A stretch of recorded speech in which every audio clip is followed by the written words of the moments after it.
is a 2009 to 2016 Audi Q5. You see it here.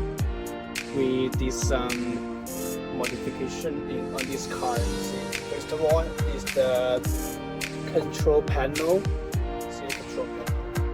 We did just like this car is a low version, and we changed it to the high version control panel.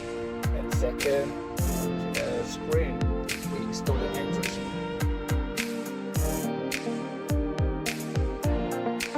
10.25 inch.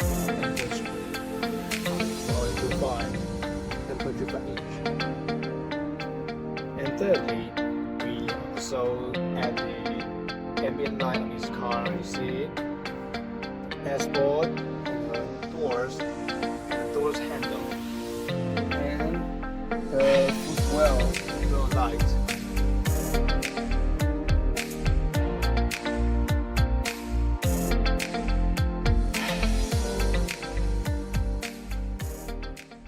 Candy cane, drop the top.